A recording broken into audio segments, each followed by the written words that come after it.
मेरे प्यारे श्रोताओं, आपको आपके दोस्त आशीष का सादर अभिवादन।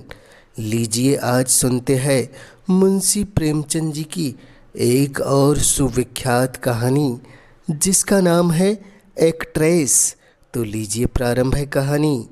रंगमंच का पर्दा गिर गया। तारा देवी ने शकुंतला का पार्ट खेलकर दर्शकों को मुग्ध कर दिया था। जिस वक्त वह शकुंतला के रूप में राजा दुष्यंत के सम्मुख खड़ी ग्लानि, वेदना और तिरस्कार से उत्तेजित भावों को आग्नेय शब्दों में प्रकट कर रही थी, दर्शक वृंद शिष्टता के नियमों की उपेक्षा करके मंच की ओर उन्मत्तों की भांति दौड़ पड़े थे और तारा देवी का यशोगान करने लगे थे। कितने ही तो स्टेज पर चढ़ गए और तारा देवी के चरणों पर गिर पड़े। सारा स्टेज फूलों से पट गया। आभूषणों की वर्षा होने लगी।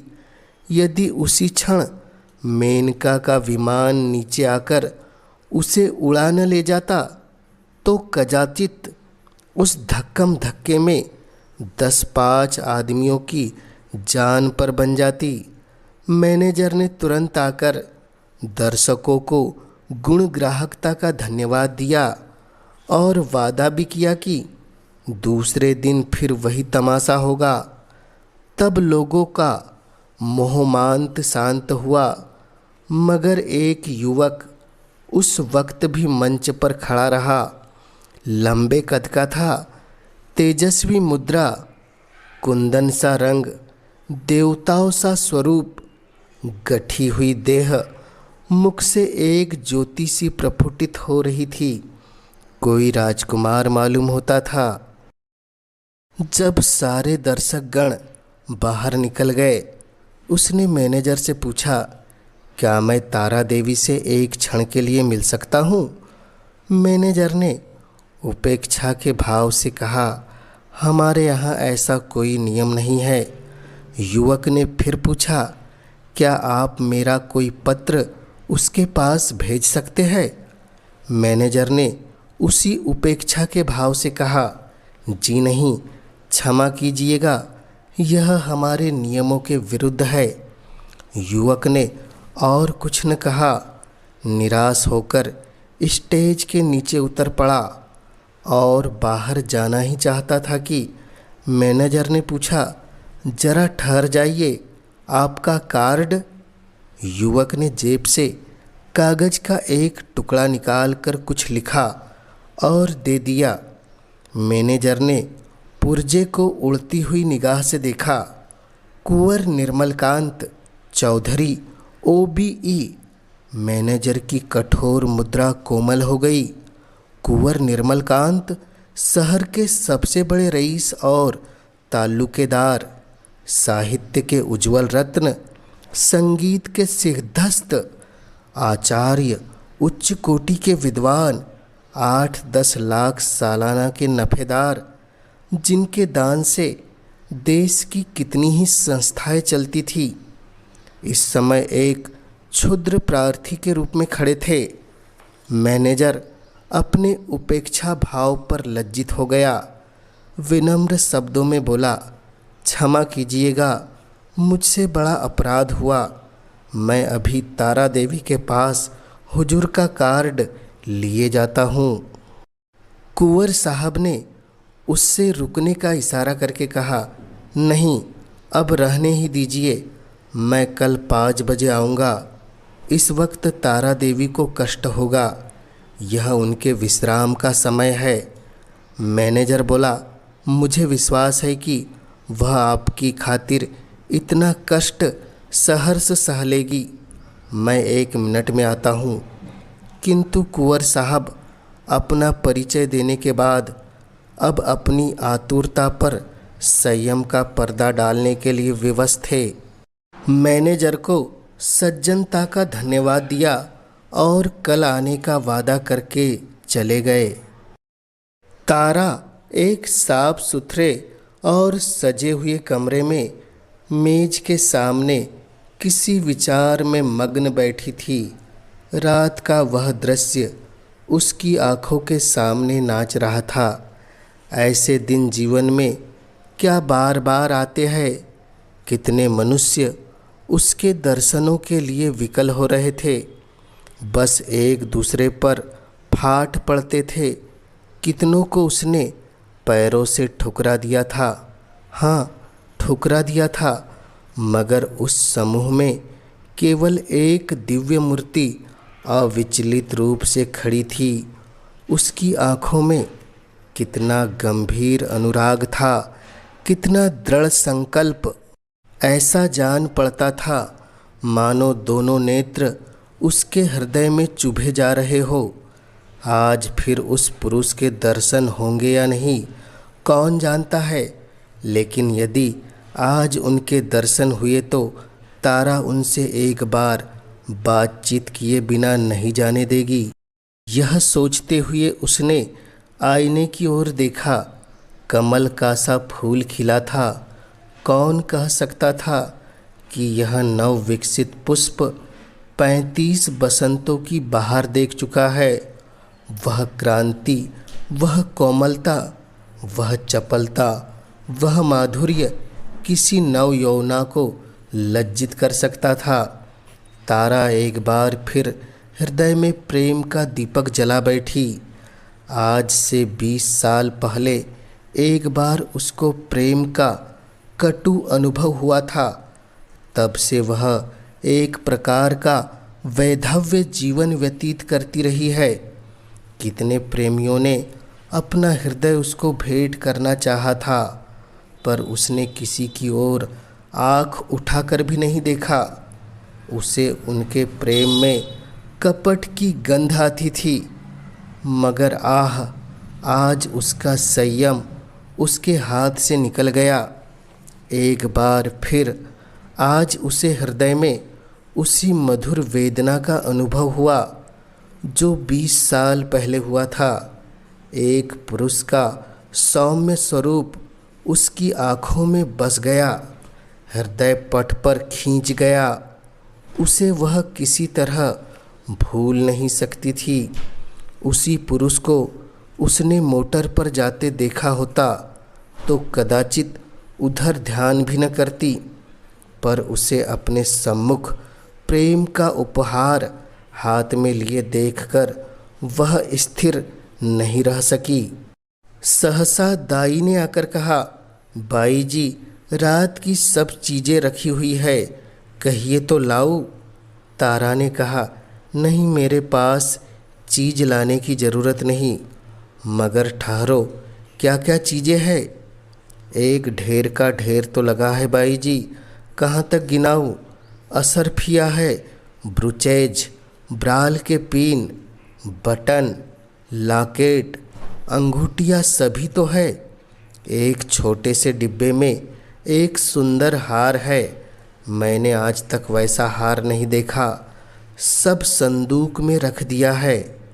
अच्छा, वह संदूक मेरे पास ला। दाई ने संदूक लाकर मेज पर रख दिया। उधर एक लड़के ने एक पत्र लाकर तारा को दिया। तारा ने पत्र को उत्सुक नेत्रों से देखा। कुंवर निर्मलकांत OBE। लड़के से पूछा, यह पत्र किसने दिया?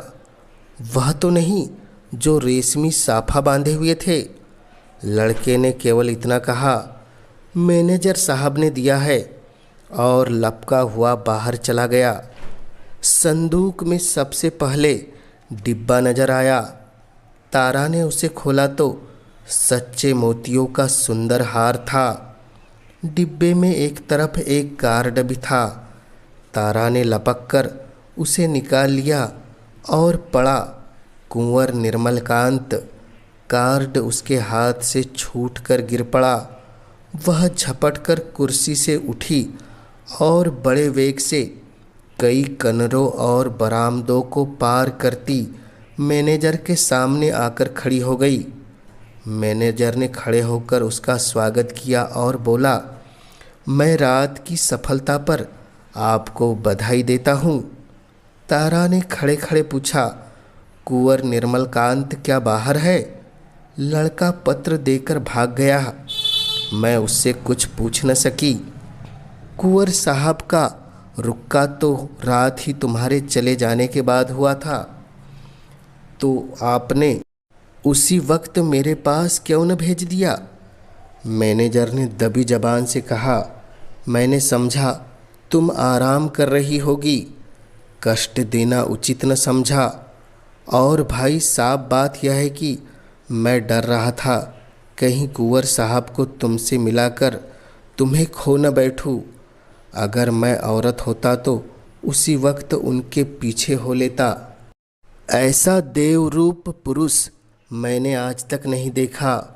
वही जो रेशमी साफा बांधे खड़े थे तुम्हारे सामने, तुमने भी तो देखा था। तारा ने मानो अर्ध निद्रा की दशा में कहा। हाँ, देखा तो था। क्या वह फिर आएंगे? हाँ, आज 5 बजे शाम को। बड़े विद्वान आदमी है और इस शहर के सबसे बड़े रईस। आज मैं रिहर्सल में न आऊँगी। कुंवर साहब आ रहे होंगे। तारा आईने के सामने बैठी है और दाई उसके श्रृंगार कर रही है। श्रृंगार भी इस जमाने में एक विद्या है। पहले परिपाटी के अनुसार ही श्रृंगार किया जाता था। कवियों, चित्रकारों और रसिकों ने श्रृंगार की मर्यादा सी बांध दी थी। आँखों के लिए काजल लाजमी था, हाथों के लिए मेहंदी, पाँव के लिए महावर। एक एक अंग, एक एक आभूषण के लिए निर्दिष्ट था। आज वह परिपाटी नहीं रही। आज प्रत्येक रमणी अपनी सुरुचि, सुबुद्धि और तुलनात्मक भाव से श्रृंगार करती है। उसका सौंदर्य किस उपाय से आकर्षकता की सीमा पर पहुंच सकता है, यही उसका आदर्श होता है। तारा इस कला में निपुण थी। वह 15 साल से इस कंपनी में थी और यह समस्त जीवन उसने पुरुषों के हृदय से खेलते ही व्यतीत किया था। किस चितवन से, किस मुस्कान से, किस अंगड़ाई से, किस तरह केसों को बिखेर देने से दिलों का कत्लेआम हो जाता है। इस कला में कौन उनसे बढ़कर हो सकता था? आज उसने चुन चुनकर आजमाए हुए तीर तरकस से निकाले और जब अपने अस्त्रों से सजकर वह दीवान खाने में आई तो जान पड़ा मानो संसार का सारा माधुर्य उसकी बलाए ले रहा है। वह मेज के पास खड़ी होकर कुंवर साहब का कार्ड देख रही थी। उसके कान मोटर की आवाज़ की ओर लगे हुए थे। वह चाहती थी कि कुंवर साहब इसी वक्त आ जाए और उसे इसी अंदाज से खड़े देखे। इसी अंदाज से वह इसके अंग प्रत्यंगों की पूर्ण छवि देख सकते थे। उसने अपनी श्रृंगार कला से काल पर विजय पाली थी। कौन कह सकता था कि यह चंचल नवयौवना उस अवस्था को पहुंच चुकी है जब हृदय को शांति की इच्छा होती है। वह किसी आश्रम के लिए आतुर हो उठता है और उसका अभिमान नम्रता के आगे सिर झुका देता है। तारा देवी को बहुत इंतजार न करना पड़ा। कुंवर साहब शायद मिलने के लिए उससे भी अधिक उत्सुक थे। 10 ही मिनट के बाद उनकी मोटर की आवाज़ आई। तारा संभल गई। एक क्षण में कुंवर साहब ने कमरे में प्रवेश किया। तारा शिष्टाचार के लिए हाथ मिलाना भी भूल गई। प्रौढ़ावस्था में भी प्रेम की उद्विग्नता और असावधानी कुछ कम नहीं होती। वह किसी सलज्जा युवती की भांति सिर झुकाए खड़ी रही। कुंवर साहब की निगाह आते ही उसकी गर्दन पर पड़ी। वह मोतियों का हार जो उन्होंने रात को भेंट किया था चमक रहा था। कुंवर साहब को इतना आनंद और कभी न हुआ। उन्हें एक क्षण के लिए ऐसा जान पड़ा मानो उनके जीवन की सारी अभिलाषा पूरी हो गई। वह बोले, मैंने आपको आज इतने सवेरे कष्ट दिया, क्षमा कीजिएगा, यह तो आपके आराम का समय होगा।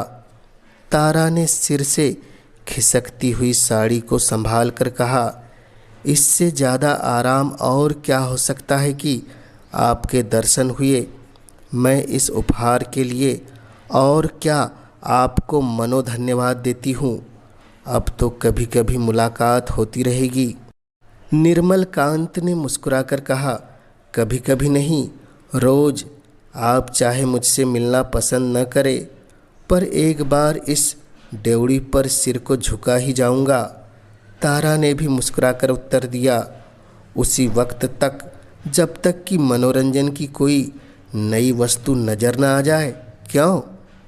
मेरे लिए यह मनोरंजन का विषय नहीं, जिंदगी और मौत का सवाल है।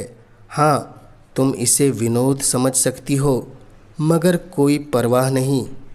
तुम्हारे मनोरंजन के लिए यदि मेरे प्राण भी निकल जाए तो मैं अपना जीवन सफल समझूंगा। दोनों तरफ से इस प्रीति को निभाने के वादे हुए। फिर दोनों ने नाश्ता किया और कल भोज का न्योता देकर कुंवर साहब विदा हुए। एक महीना गुजर गया। कुंवर साहब दिन में कई कई बार आते। उन्हें एक क्षण का वियोग भी असहनीय था। कभी दोनों बजरे पर दरिया की सैर करते, कभी हरी हरी घास पर पार्कों में बैठे बातें करते, कभी गाना बजाना होता। नित्य नए प्रोग्राम बनते थे। सारे शहर में मशहूर था कि ताराबाई ने कुंवर साहब को फांस लिया और दोनों हाथों से संपत्ति लूट रही है। पर तारा के लिए कुंवर साहब का प्रेम ही एक ऐसी संपत्ति थी जिसके सामने दुनिया भर की दौलत हेय थी। उन्हें अपने सामने देखकर उसे किसी वस्तु की इच्छा न होती थी। मगर एक महीने तक इस प्रेम के बाजार में घूमने पर भी तारा को वह वस्तु न मिली जिसके लिए उसकी आत्मा लोलुप हो रही थी। वह कुंवर साहब से प्रेम की अपार और अतुल प्रेम की सच्चे और निष्कपट प्रेम की बातें रोज सुनती थी, पर उसमें विवाह का शब्द न आने पाता था। मानो प्यासे को बाजार में पानी छोड़कर और सब कुछ मिलता हो। ऐसे प्यासे को पानी के सिवा और किस चीज़ से तृप्ति हो सकती है? प्यास बुझाने के बाद संभव है और चीज़ों की तरफ उसकी रुचि हो, पर प्यासे के लिए तो पानी सबसे मूल्यवान पदार्थ है। वह जानती थी कि कुंवर साहब उसके इशारे पर प्राण दे देंगे, लेकिन विवाह की बात क्यों उनकी जुबान से नहीं निकलती? क्या इस विषय का कोई पत्र लिखकर अपना आशय कर देना संभव था? फिर क्या वह उसको केवल विनोद की वस्तु बनाकर रखना चाहते हैं? यह अपमान उससे न सहा जाएगा। कुंवर के एक इशारे पर वह आग में कूद सकती थी, पर यह अपमान उसके लिए असहनीय था। किसी शौकीन रईस के साथ वह इससे कुछ दिन पहले शायद 1-2 महीने रह जाती और उसे नोच खसोट कर अपनी राह लेती, किंतु प्रेम का बदला प्रेम है। कुंवर साहब के साथ वह यह निर्लज्ज जीवन नहीं व्यतीत कर सकती थी। उधर कुंवर साहब के भाई बंद भी गाफिल न थे। वे किसी भांति उन्हें ताराबाई के पंजे से छुड़ाना चाहते थे। कहीं कुंवर साहब का विवाह ठीक कर देना ही एक उपाय था जिससे सफल होने की आशा थी, और यही उन लोगों ने किया। उन्हें यह भय तो न था कि कुंवर साहब इस एक्ट्रेस से विवाह करेंगे। हाँ, यह भय अवश्य था, कहीं रियासत का कोई हिस्सा उसके नाम न कर दे या उसके आने वाले बच्चों को रियासत का मालिक न बना दे। कुंवर साहब पर चारों ओर से दबाव पड़ने लगे। यहाँ तक कि यूरोपियन अधिकारियों ने भी उन्हें विवाह कर लेने की सलाह दी। उस दिन संध्या समय कुंवर साहब ने ताराबाई के पास जाकर कहा, तारा, देखो तुमसे एक बात कहता हूँ, इनकार न करना। तारा का हृदय उछलने लगा। बोली, कहिए क्या बात है? ऐसी कौन सी वस्तु है जिसे आपकी भेंट करके मैं अपने को धन्य समझूं? बात मुँह से निकलने की देर थी। तारा ने स्वीकार कर लिया और हर्षो उन्माद की दशा में रोती हुई कुंवर साहब के पैरों पर गिर पड़ी। एक क्षण के बाद तारा ने कहा, मैं तो निराश हो चली थी, आपने बड़ी लंबी परीक्षा ली। कुंवर साहब ने जबान दांतों तले दबाई, मानो कोई अनुचित बात सुन ली हो। यह बात नहीं है तारा। अगर मुझे विश्वास होता कि तुम मेरी याचना स्वीकार कर लोगी तो कदाचित पहले ही दिन मैंने भिक्षा के लिए हाथ फैलाया होता, पर मैं अपने को तुम्हारे योग्य नहीं पाता था। तुम सद्गुणों की खान हो और मैं जो कुछ हूँ वह तुम जानती ही हो। मैंने निश्चय कर लिया था कि उम्र भर तुम्हारी उपासना करता रहूँगा। शायद कभी प्रसन्न होकर तुम मुझे बिना मांगे ही वरदान दे दो। बस यही मेरी अभिलाषा थी। मुझ में अगर कोई गुण है तो यही है कि मैं तुमसे प्रेम करता हूँ और अपनी क्षुद्रता पर लज्जित हो जाता हूँ। तुम मेरे लिए सांसारिक नहीं स्वर्गीय हो। मुझे आश्चर्य यही है कि इस समय मैं मारे खुशी के पागल क्यों नहीं हो जाता। कुंवर साहब देर तक अपने दिल की बातें करते रहे। उनकी वाणी कभी इतनी प्रलब्ध नहीं थी। तारा सिर झुकाए सुनती थी, पर आनंद की जगह उसके मुख पर एक प्रकार का क्षोभ लज्जा से मिला हुआ अंकित हो रहा था। यह पुरुष इतना सरल हृदय, इतना निष्कपट है, इतना विनीत, इतना उदार। सहसा कुंवर साहब ने पूछा, तो मेरे भाग्य किस दिन उदय होंगे? तारा, दया करके बहुत दिनों के लिए न टालना। तारा ने कुंवर साहब की सरलता से परास्त होकर चिंतित स्वर में कहा, कानून का क्या कीजिएगा?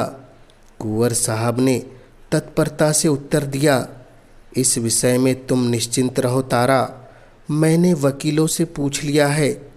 एक कानून ऐसा है जिसके अनुसार हम और तुम एक प्रेम सूत्र में बंध सकते हैं। उसे सिविल मैरिज कहते हैं।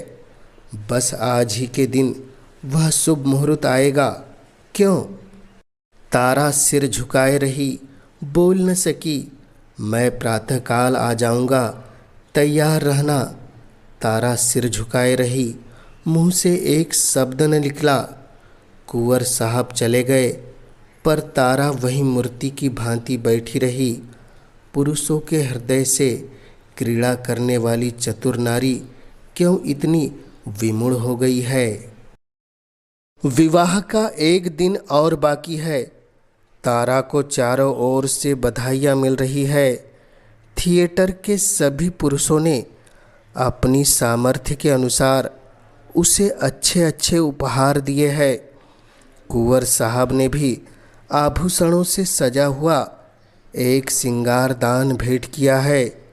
उनके दो चार अंतरंग मित्रों ने भांति भांति की सौगातें भेजे हैं, पर तारा के सुंदर मुख पर हर्ष की रेखा भी नहीं नजर आती। वह क्षुब्ध और उदास है। उसके मन में 4 दिनों से निरंतर यही प्रश्न उठ रहा है, क्या कुंवर के साथ विश्वासघात करे जिस प्रेम के देवता ने उसके लिए अपने कुल मर्यादा को तिलांजलि दे दी, अपने बंधुजनों से नाता तोड़ा, जिसका हृदय हिमकरण के समान निष्कलंक है, पर्वत के समान विशाल, उसी से कपट करे? नहीं, वह इतनी नीचता नहीं कर सकती। अपने जीवन में उसने कितने युवकों से प्रेम का अभिनय किया था, कितने ही प्रेम के मतवालों को वह सब्ज बाग दिखा चुकी थी, पर कभी उसके मन में ऐसी दुविधा न हुई थी, कभी उसके हृदय ने उसका तिरस्कार न किया था। क्या इसका कारण इसके सिवा कुछ और था कि ऐसा अनुराग उसे और कहीं न मिला था? क्या वह कुंवर साहब का जीवन सुखी बना सकती है? हाँ, अवश्य। इस विषय में उसे लेस मात्र भी संदेह नहीं था। भक्ति के लिए ऐसी कौन सी वस्तु है जो असाध्य हो? पर क्या वह प्रकृति को धोखा दे सकती है? ढलते हुए सूर्य में मध्याह्न सा प्रकाश हो सकता है। असंभव वह स्फूर्ति, वह चपलता, वह विनोद, वह सरल छवि, वह तल्लीनता, वह त्याग, वह आत्मविश्वास वह कहाँ से लाएगी, जिसके सम्मिश्रण को यौवन कहते हैं? नहीं, वह कितना ही चाहे वह कुंवर साहब के जीवन को सुखी नहीं बना सकती। बूढ़ा बैल कभी जवान बछड़ों के साथ नहीं चल सकता। आह, उसने यह नौबत ही क्यों आने दी? उसने क्यों कृत्रिम साधनों से, बनावटी सिंगार से कुंवर को धोखे में डाला? अब इतना सब कुछ हो जाने पर किस मुंह से कहेगी कि मैं रंगी हुई गुड़िया हूँ? जवानी मुझसे कब विदा हो चुकी, अब केवल उसका पदचिन्ह रह गया है। रात के 12 बज गए थे। तारा मेज के सामने इन्हीं चिंताओं में मग्न बैठी हुई थी। मेज पर उपहारों के ढेर लगे हुए थे, पर वह किसी चीज़ की ओर आँख उठाकर भी नहीं देखती थी। अभी 4 दिन पहले वह इन्हीं चीज़ों पर प्राण देती थी। उसे हमेशा ऐसी चीज़ों की तलाश रहती थी जो काल के चिन्हों को मिटा सके, पर अब उन्हीं चीज़ों से उसे घृणा हो रही है। प्रेम सत्य है और सत्य और मिथ्या दोनों एक साथ नहीं रह सकते। तारा ने सोचा, क्यों न यहाँ से कहीं भाग जाए, किसी ऐसी जगह चली जाए जहाँ कोई उसे जानता न हो। कुछ दिनों बाद जब कुंवर का विवाह हो जाए तो वह फिर आकर उनसे मिले और यह सारा वृतांत तो उनसे कह सुनाए। इस समय कुंवर पर वज्रपात सा होगा। हाय न जाने उनकी क्या दशा होगी, पर इसके लिए उसके सिवा और कोई मार्ग नहीं है। अब उनके दिन रो रो कर कटेंगे, लेकिन उसे कितना ही दुख क्यों न हो, वह अपने प्रियतम के साथ छल नहीं कर सकती। उसके लिए इस स्वर्गीय प्रेम की स्मृति, इसकी वेदना ही बहुत है, इससे अधिक उसका अधिकार नहीं। दाई ने आकर कहा, बाई जी चलिए, कुछ थोड़ा सा भोजन कर लीजिए, अब तो 12 बज गए। तारा ने कहा, नहीं, जरा भी भूख नहीं है, तुम जाकर खा लो। दाई बोली, देखिए मुझे भूल न जाइएगा, मैं भी आपके साथ चलूँगी। तारा बोली, अच्छे अच्छे कपड़े बनवा रखे हैं ना? दाई बोले, अरे बाई जी, मुझे अच्छे कपड़े लेकर क्या करना है, आप अपना कोई उतारा दे दीजिएगा। दाई चली गई। तारा ने घड़ी की ओर देखा, सचमुच 12 बज गए थे, केवल 6 घंटे है। प्रातःकाल कुंवर साहब उसे विवाह मंदिर में ले जाने के लिए आ जाएंगे। हाय भगवान, जिस पदार्थ से तुमने इतने दिनों तक उसे वंचित रखा, वह आज क्यों सामने लाए? यह भी तुम्हारी क्रीड़ा है। तारा ने एक सफ़ेद साड़ी पहन ली, सारे आभूषण उतार कर रख दिए।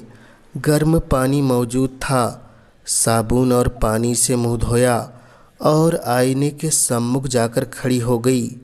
कहाँ थी वह छवि, वह ज्योति जो आँखों को लुभा लेती थी? रूप वही था, पर क्रांति कहाँ? अब भी वह यौवन का स्वांग भर सकती है। तारा को अब वहाँ एक क्षण भी और रहना कठिन हो गया।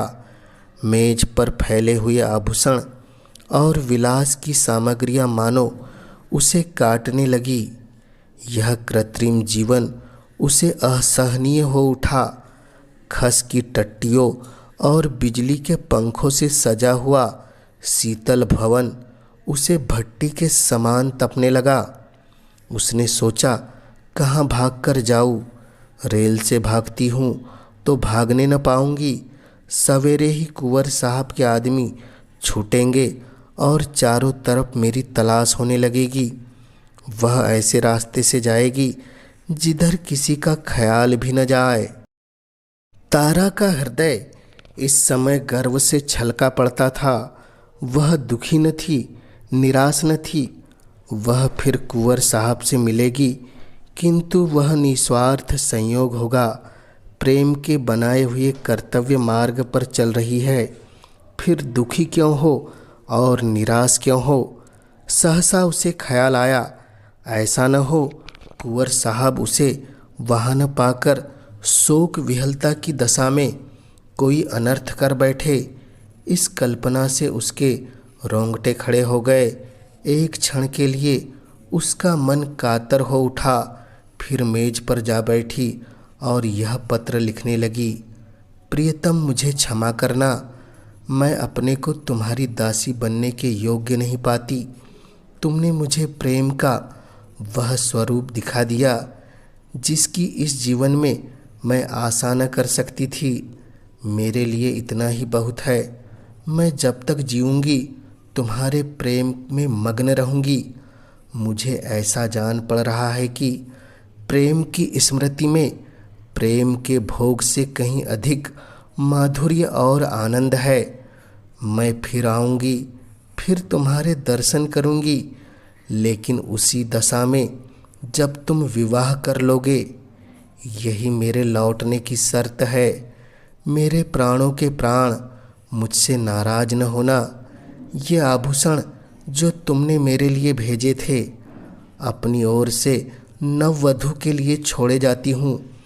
केवल वह मोतियों का हार जो तुम्हारे प्रेम का पहला उपहार है, अपने साथ लिए जाती हूँ। तुमसे हाथ जोड़कर कहती हूँ, मेरी तलाश न करना। मैं तुम्हारी हूँ और सदा तुम्हारी रहूँगी। तुम्हारी तारा। यह पत्र लिखकर तारा ने मेज पर रख दिया, मोतियों का हार गले में डाला और बाहर निकल आई। थिएटर हॉल से संगीत की ध्वनि आ रही थी। एक क्षण के लिए उसके पैर बंध गए। 15 वर्षों का पुराना संबंध आज टूटा जा रहा था। सहसा उसने मैनेजर को आते देखा। उसका कलेजा थक से हो गया। वह बड़ी तेजी से लपक कर दीवार की आड़ में खड़ी हो गई। ज्यों ही मैनेजर निकल गया, वह हाथे के बाहर आई और कुछ दूर गलियों में चलने के बाद उसने गंगा का रास्ता पकड़ा। गंगा तट पर सन्नाटा छाया था। 10-5 साधु बैरागी धुनियों के सामने लेटे थे। 10-5 यात्री कंबल जंबीन पर बिछाए सो रहे थे। गंगा किसी विशाल सर्प की भांति रेंगती चल रही थी। एक छोटी सी नौका किनारे पर लगी हुई थी। मल्लाह नौका में बैठा हुआ था। तारा ने मल्लाह को पुकारा, ओ मांझी, उस नाव पर मुझे ले चलेगा? मांझी ने जवाब दिया, इतनी रात गए नाव न जाएगी। मगर दूनी मजदूरी की बात सुनकर डांड उठाया और नाव को खोलता हुआ बोला, सरकार, उस पार कहाँ जाई है? उस पार एक गांव में जाना है। मुदा इतनी रात गए कौनो सवारी शिकारी न मिली। कोई हर्ज नहीं, तुम मुझे उस पार पहुंचा दो। माझी ने नाव खोल दी।